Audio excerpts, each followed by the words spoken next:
Hello, Don. How are you doing today? I'm extremely well, thank you. Great.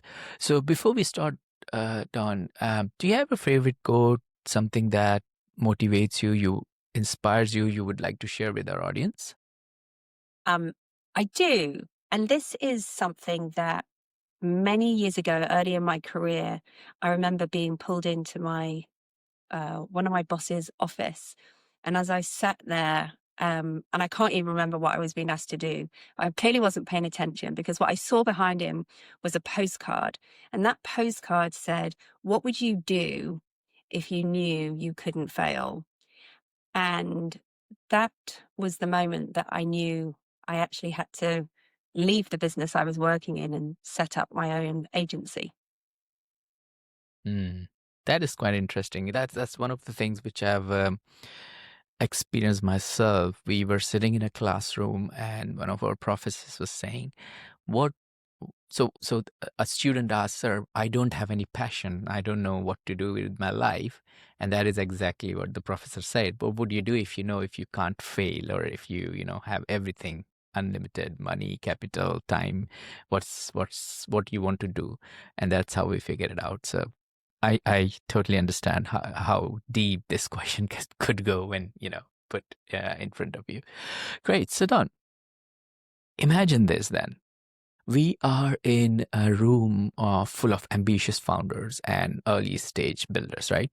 No one knows you personally or your name, and you've got the mic and the stage.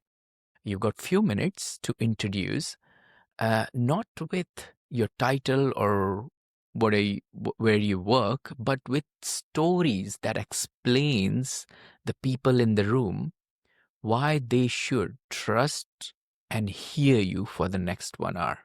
What would be your story? I love that question. It's really wonderful.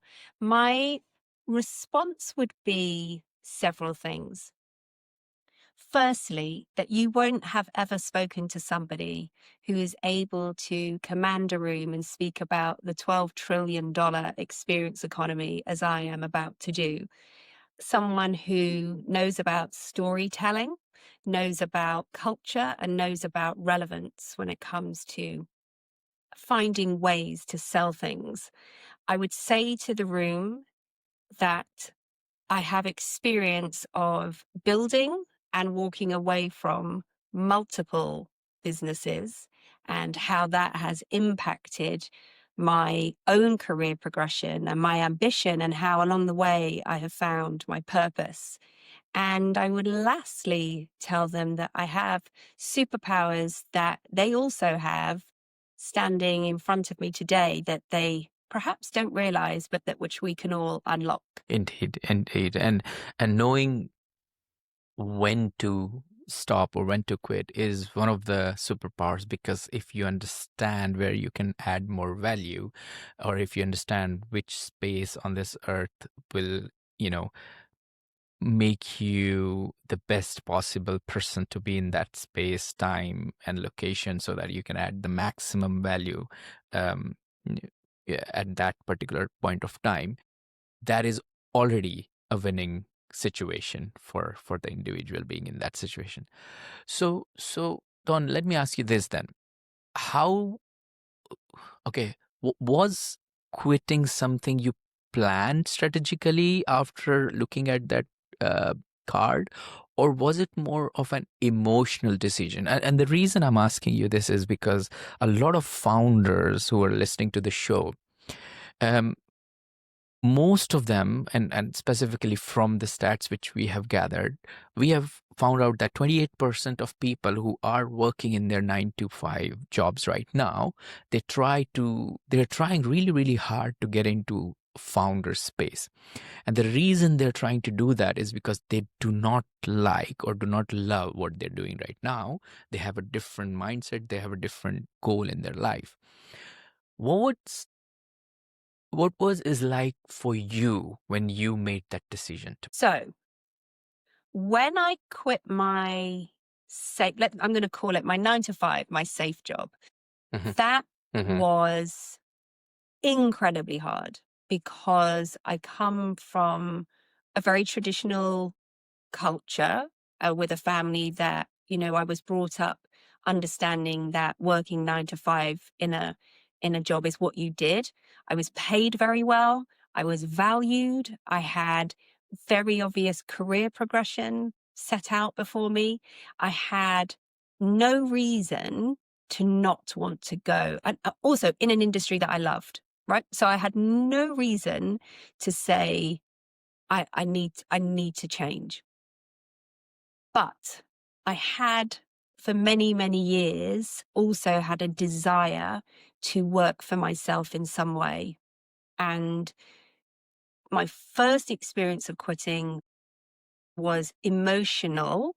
There were lots and lots of practicalities about it, including needing to pay my rent and that kind of thing. And the moment I had to tell my then boss was I, beyond emotionally hard, like just excruciating. However, I also remember the moment I did it, I went into the best way to describe it is I went into free fall so I could see myself in free fall. And in that moment, I knew that in a sense I was free and that I literally now had to move on and set up my marketing agency. So I left a marketing agency being very well paid. And then I thought, hey, why don't I just set up my own marketing agency? Which is then the business that after 8 years, I quit as well. Mm. And and I already know that you have built commercially successful businesses, and you have realized at some point that, okay, if you could do these for commercial businesses, why not for yourself, right? And that makes more sense now. But were there any delays when you're making this decision? And I'm asking you this because these are the burning question I receive from different social media platforms, from different people who are trying to get into the founder space. Looking back, do you think, was there any kind of fear of judgment or financial loss? Does any of that was playing any role in delaying your decision, or was it like instant and you took it?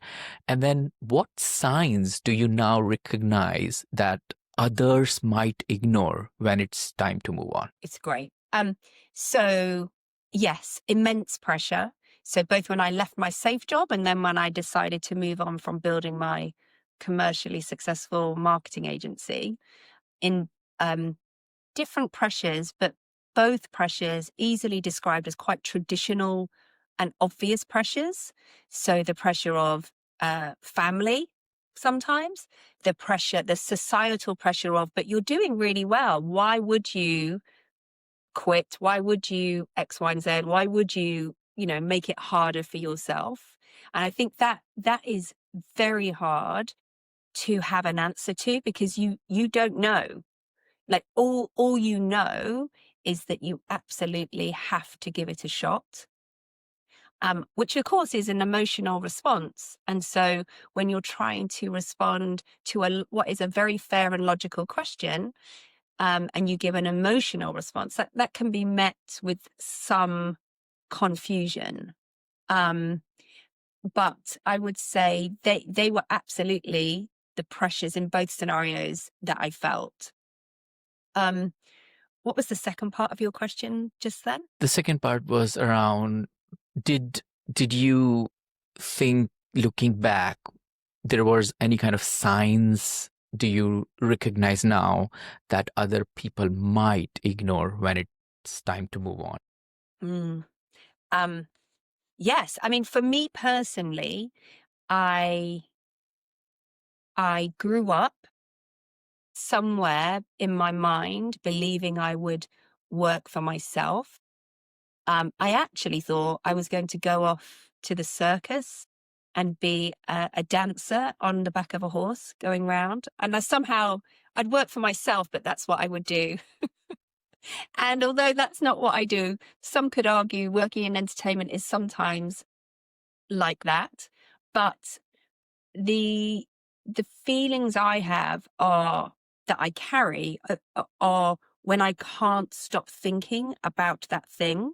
And when I also believe that I have maximized how I can service either that business or those people.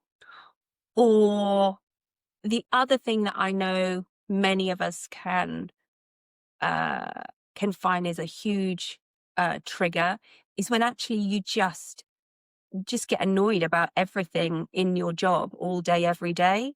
And I think that that is a sure sign that you need to move on. I'm lucky that didn't happen with me, but it absolutely does happen. Got it. Got it. Okay, that makes sense. So moving on to the next um, part, then the three-part learning which you have shared initially. Once you have made the decision, now you had to figure out like what you want to do, what is, finding your real purpose, right? After leaving a successful business, a job which protected you from all sort of like these uncomfortable surroundings a founder's life is surrounded by, how did you rediscover your sense of purpose? Do you believe purpose finds you through action, or is it something you consciously design? Yeah. Oh, I love that. Um, so I am very purpose driven. So for context, I work in the experience economy, specifically in entertainment, experiences, live events. And that comes from a whole childhood of being a performer and then not being a performer, but wanting to work in the industry. So my my foundation for purpose is that I have to work within experiences. I happen to be very lucky that the experience economy is exploding. So there's some incredible data around the value, the trillions of dollars that the experience economy is set to be valued at. Created my first marketing agency. Even the terminology around experience economy didn't exist, and we weren't really sure about the true value of it. So my purpose became that I had a marketing agency that worked in what I felt was my purpose. So that, the almost like quite a macro purpose. Whilst building that agency, whilst I enjoyed it, I think I lost my personal purpose. So I yes, it was in an industry I loved, but I'd also achieved this idea of building something myself. So when I decided to walk away from it, all I knew was I can create businesses that are commercially successful in an industry that I love, but I no longer understood how to actually work out what I wanted to do. So I began consulting, which was wonderful and, sort of scratched the itch, so to speak. And I picked up some incredible clients along the way, like the Friends experience or Squid Game experience. But really narrowing down my purpose was something that I've spent thousands of pounds on with coaches, and that can work.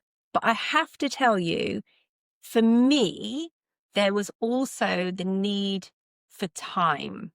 So when I closed my business, it was just before COVID.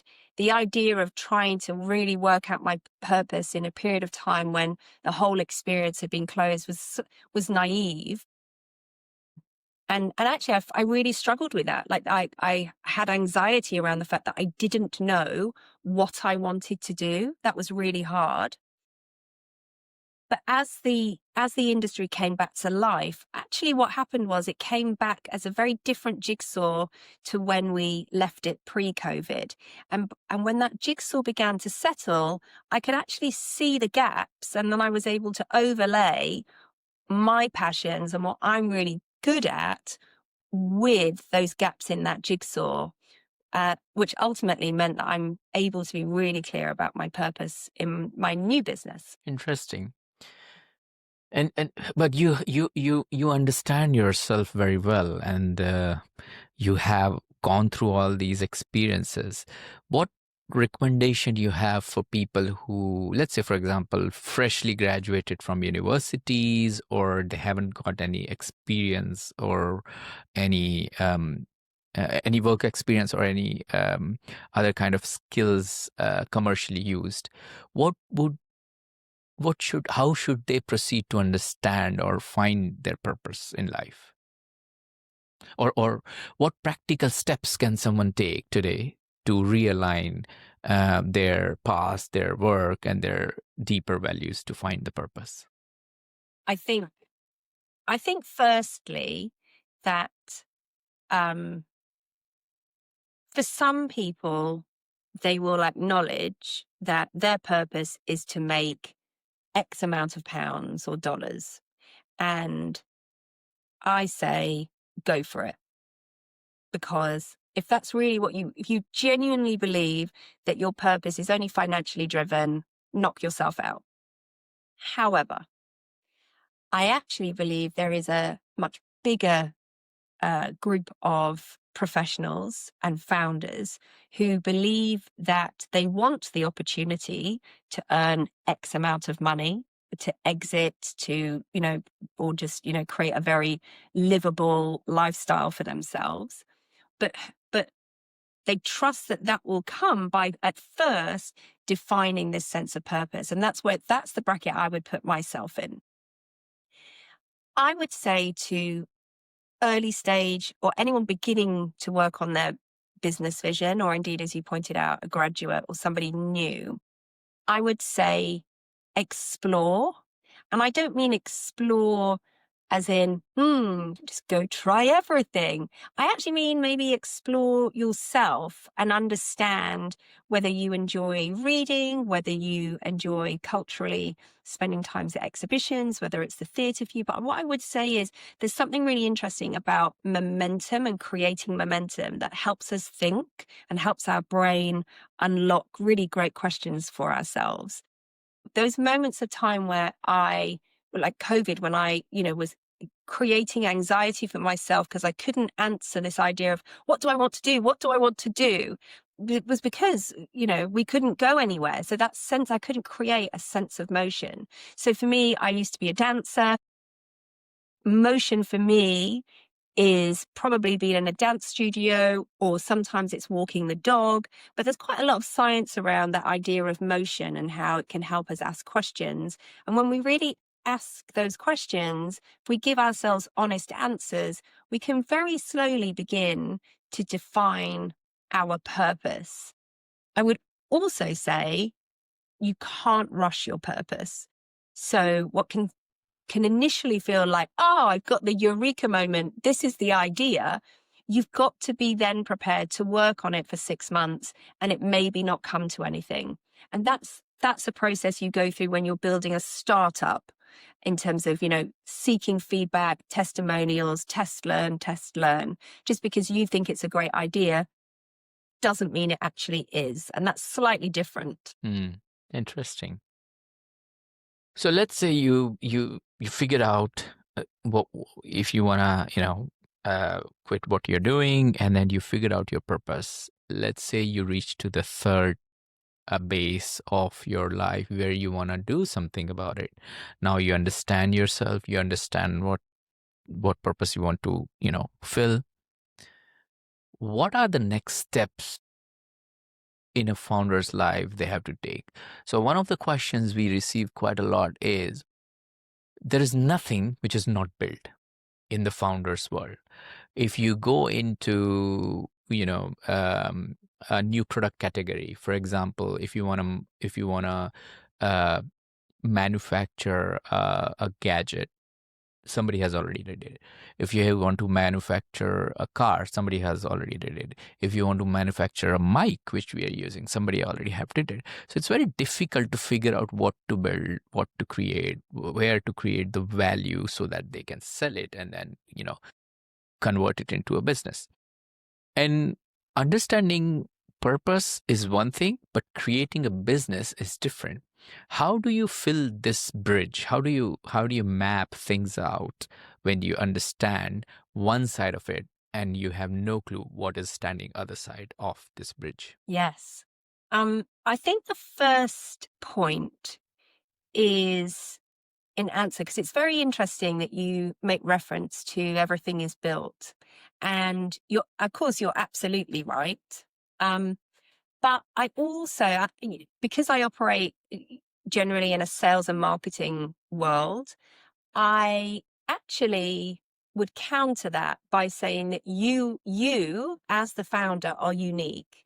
And uh, do you have resilience? Do you have grit? This idea that people ultimately buy people. So I'm not talking about selling to the consumer in this scenario. What I'm talking about is that moment when you set up, when you sit at your desk on day one with a head full of ideas, and you're like, oh, okay, like this is happening. The best thing you have is you. And yes, I know there's lots of writing around, find your cheerleaders, have a support network, and I absolutely agree with that. But actually, most of this is on you. So I was asked fairly recently by a friend, like, why do you keep going? Like, why the speed? Why work so hard? Why are you pushing so hard? And I made the point that nobody is coming to save me. So nobody's coming to save you. Nobody's coming to save the next founder.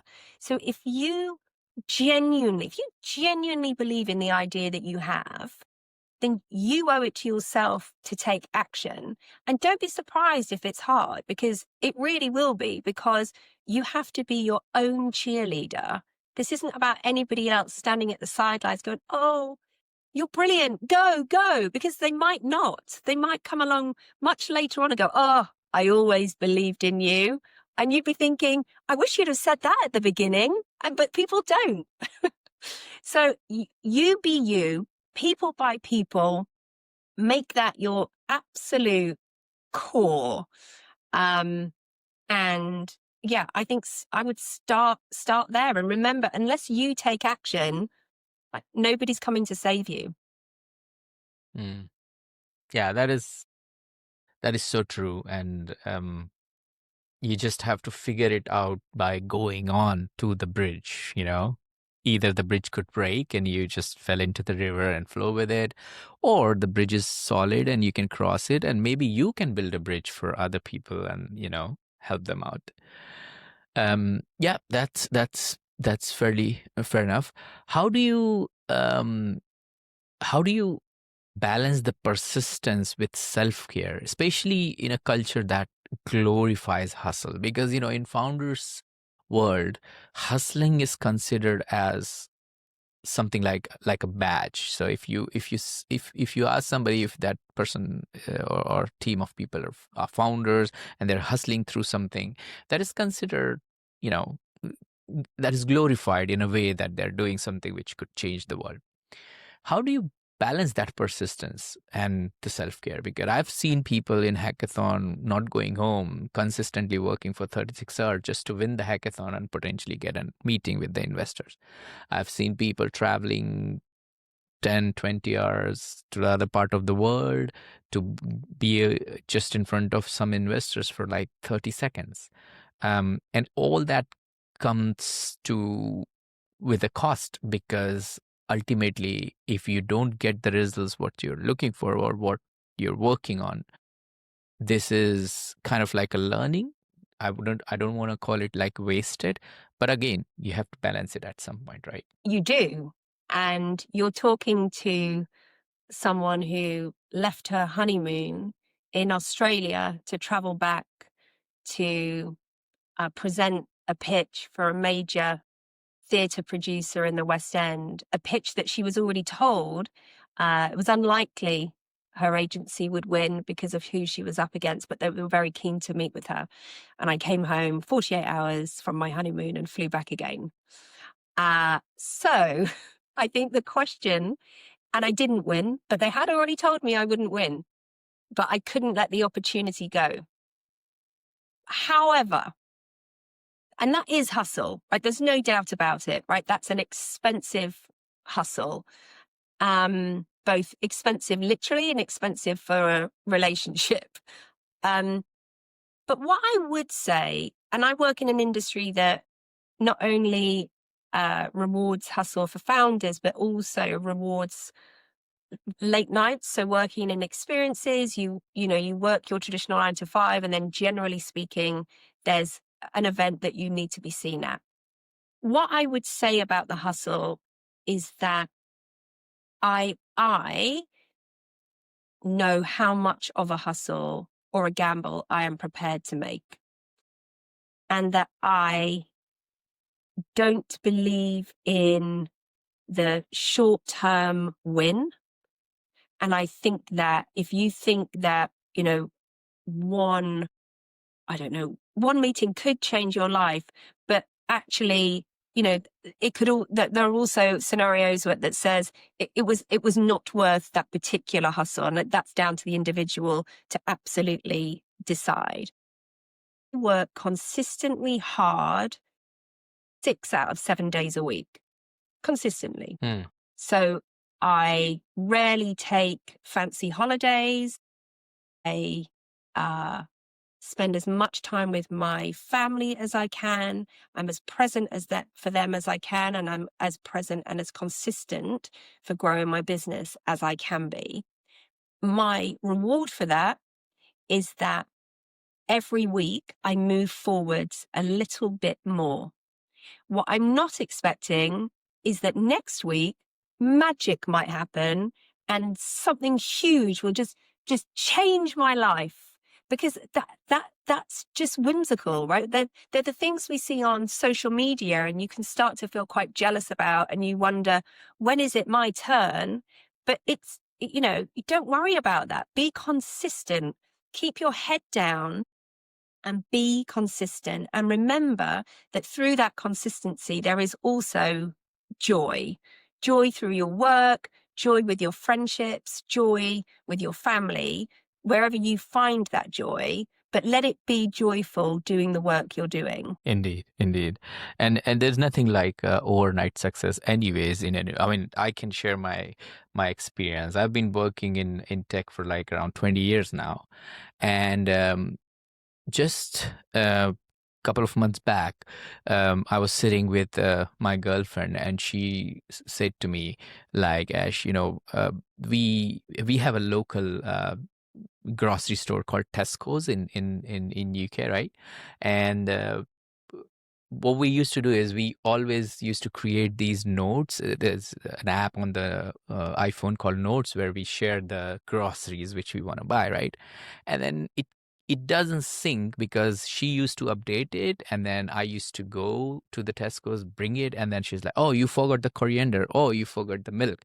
And I was like, "But it wasn't there in the list." And I was like, "But yes, it is. Look at this. Look at my phone." And I was like, "Oh my God, this is not helping out." And just out of that conversation, I created an app, and I added a small feature in it where you can actually add all of your loyalty cards in it. Uh, Long story short, after we released the app, we got like 5 or 6 1-star rating on that. It's like terrible, amazingly bad app. You cannot have a bad app than this in the world, right? And for some reason, a lot of Italian people started downloading it. Now, I was a little bit confused, like why these Italian people are downloading it. I primarily released it for people in UK. And it turned out that because in the app with barcodes, I also released QR codes and then PDF 412, which is the format they are looking for their local loyalty cards. And I think within a week or two, I've got like 3,000 downloads. And I was like, okay, that's going somewhere. Let's do it. Let's do that. So I updated the app and I reached out to friends and family and I said, look, I'm getting 1-star reviews on it. Would you be able to use it and give me a positive feedback if you feel positive? And I updated the app and suddenly within a week, I got like 10,000 downloads, which is crazy. Like for me, like if getting 10,000. And now, after 3 months, we have almost 50,000 people using the app every single day, all across the world. And some people would say, oh, this is a fluke. You just got it overnight and it's done. But I think that is because of the consistency, keep learning across how things work. And then obviously a small factor of luck was involved there because I was having this conversation with my girlfriend. So I think you're spot on. Grit is something which you have to have, consistency, which is you have to, focus on when you want to build something out of your expertise. Um, as you know, John, we are limited of time, and I also have to cover the last section, which is the quick fire round in our show. But before we go into that round, I wanted to ask you something.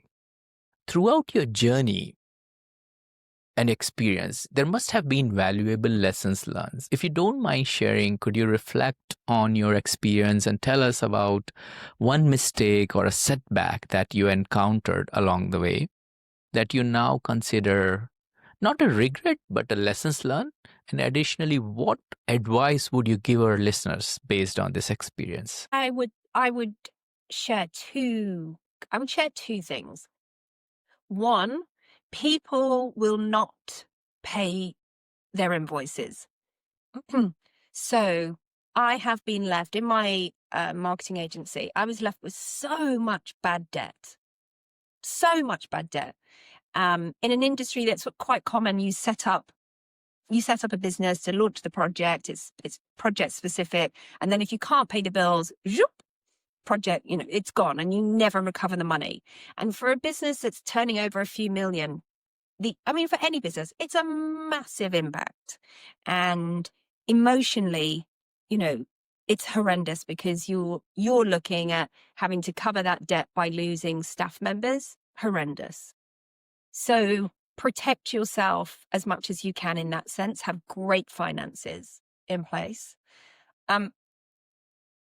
The other thing I would say, and again, I acknowledge this has been my mistake, is that I was so keen to build my first business and that it was my business, my creation, my vision, that I created what was hugely successful commercially, but that all paths came back to me. And that's not uncommon in the founder space at all. And it's why I share it as a piece of advice that actually you don't need to do that. And my struggle was when I was really ready to grow, it was very hard to find partners who really wanted to work in that environment where I had built a business that really everything ultimately came back to me. And then I would get frustrated when everything came back to me.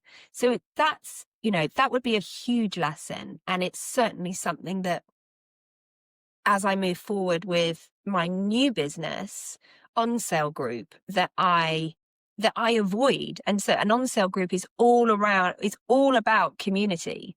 So it isn't about any single person. It's about scale and reach of a global community who work like me across events and experiences.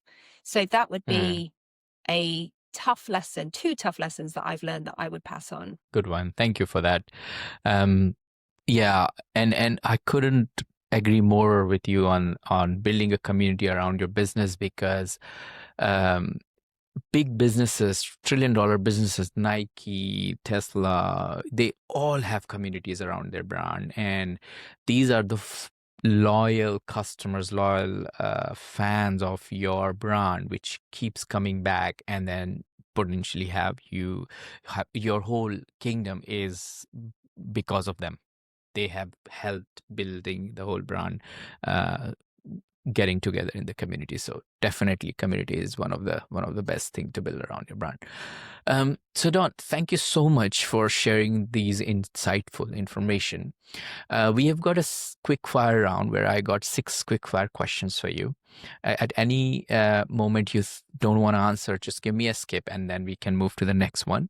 They're quite straightforward questions. You might have touched a little bit on some of them already. Yeah, just yeah, if you're ready, we can start.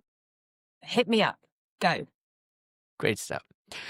Question number one: what are the top 3 strategies to generate leads, traction to your business in 2025? You need to get out there. Number one, paid advertising and great searchable content from an AI searchable perspective. Indeed, indeed. Some people started coining this term called generative search engine optimization. I don't know if it is generative or GSO or something like that, but I've heard about it. So Yep. definitely that's one of the things. What book would you recommend to our audience and why? I would recommend The Alchemist because, honestly, whenever I'm confused about what to do next, I read that book and I may not have the answers, but it's such a beautiful, reassuring read. So yes, The Alchemist. Yeah, when I read it first time, I was blown away because I'm a story person. I love stories, and I kind of tried to repaint the whole story to my little cousins and sisters. They liked it, and I'm glad that one of them I inspired to read the book. So definitely a good read. So go for it. What one attribute or characteristic in your mind of a successful founder? Would say the only one you need is grit. When all Mm. else falls away, the ones that keep going are the ones that will be successful. And I call that grit. Definitely, definitely. What's your favorite personal productivity tool or habit? Coffee? No. A deadline. I mean, I'm quite traditional in that sense. Give me a really clear deadline. I will, the fear, I have a fear about missing a deadline, and that could be, picking a child up from school or delivering the piece of work. I'm very time conscious and respectful of people's time. So I would say caffeine, but also a clear deadline. Definitely. I follow the Harvard's time boxing methodology myself. So everything is my calendar. I basically wake up and go to sleep based on my calendar. So that's non-negotiable. So one of the good ones. Great.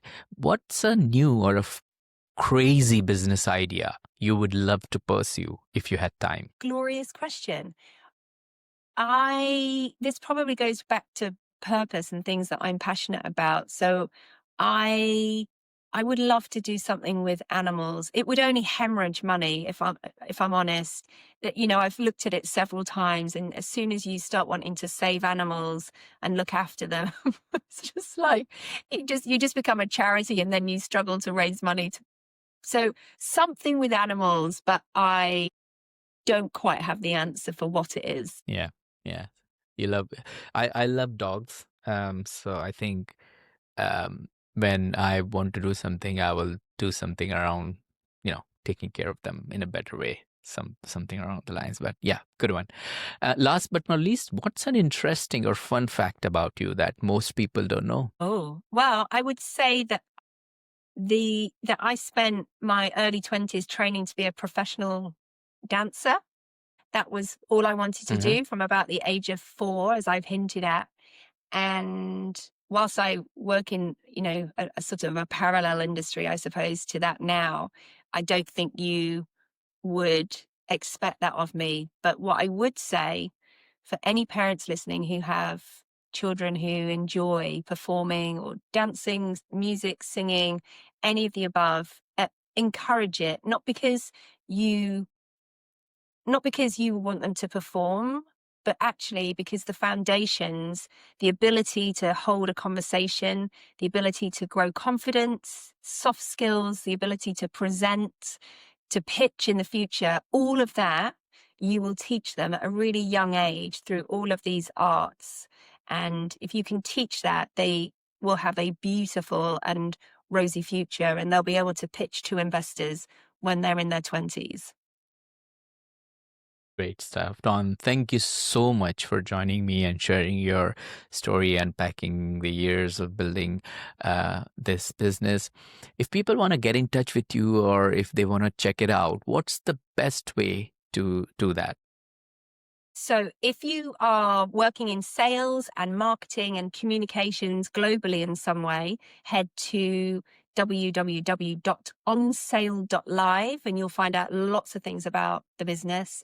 If you are thinking more about how do you market things, head to my website, dawnfarrow.com, to learn more about what I do. Great stuff. Well, Don, thank you so much for joining us today and sharing your inspiring journey and the impactful work you're doing through helping people to understand how the sales and marketing works.